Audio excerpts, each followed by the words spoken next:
March 15th, 44 BCE, the day the Roman Republic would officially come to an end.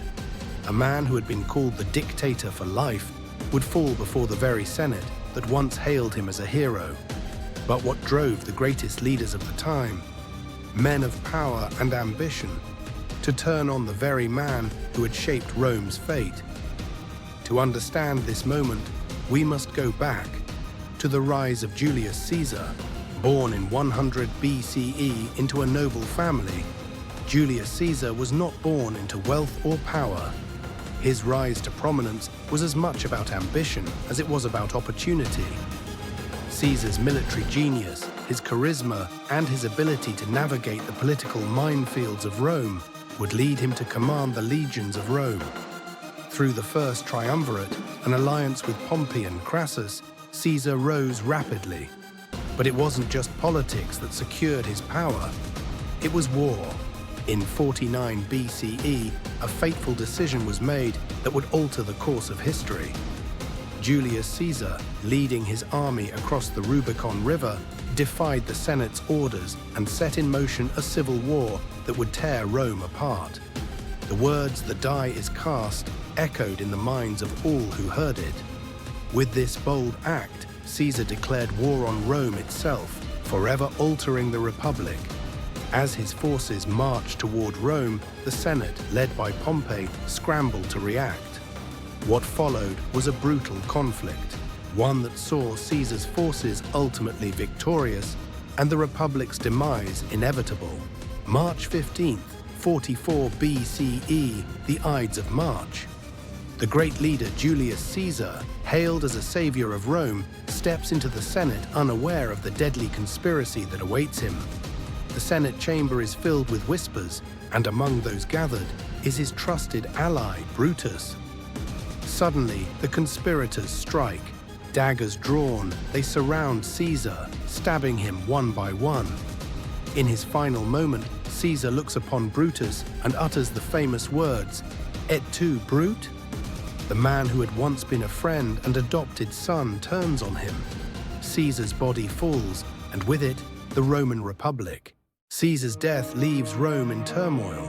The conspirators, hoping to restore the Republic, are quickly outmatched by the public's anger and the ambition of Mark Antony and Octavian. Mark Antony seizes the moment with a stirring eulogy that stirs the people to rage. Meanwhile, Octavian, Caesar's adopted son, returns to Rome and begins to consolidate his power. Through cunning politics and military force, Octavian secures his position as the heir to Caesar's legacy. The rise of Augustus is inevitable, and the once mighty Republic is now on the verge of becoming the Roman Empire. After defeating Mark Antony and Cleopatra at the Battle of Actium in 31 BCE, Octavian stands unchallenged. In 27 BCE, he is granted the title Augustus, becoming the first emperor of Rome. Augustus's reign marks the dawn of the Roman Empire. He reforms the military, stabilizes the economy, and ushers in an era of peace known as the Pax Romana. His leadership transforms Rome from a republic on the brink of collapse into a dominant empire that will endure for centuries. Augustus' death in 14 CE marks the beginning of the Julio-Claudian Dynasty under his stepson, Tiberius. Though initially popular, Tiberius's reign becomes increasingly paranoid and repressive. The once great dynasty begins to crack under the weight of scandal, treachery, and intrigue. Tiberius retreats into seclusion on the island of Capri, while Rome grows restless. The foundations of the Julio-Claudian dynasty begin to erode as the empire suffers under the rule of a detached emperor who distrusts even his closest allies. Caligula, the grandson of Augustus, is hailed as emperor in 37 CE. His reign, initially hopeful, quickly descends into madness. Cruelty and extravagance define his rule, and his behavior becomes increasingly erratic. Caligula's actions alienate the Senate, the military, and the people. In 41 CE, his own guards, fearful of his growing power, conspire against him. In a bloody assassination, Caligula is struck down, and with him the hopes of a stable Julio-Claudian reign. Claudius, his uncle, is unexpectedly declared emperor, marking a new chapter in the dynasty's turbulent history. Upon Claudius's death in 54 CE, his young stepson, Nero, ascends to the throne. Initially, Nero is seen as a promising ruler, but his reign soon becomes marked by cruelty, extravagance, and tyranny. In 64 CE, the Great Fire of Rome devastates much of the city.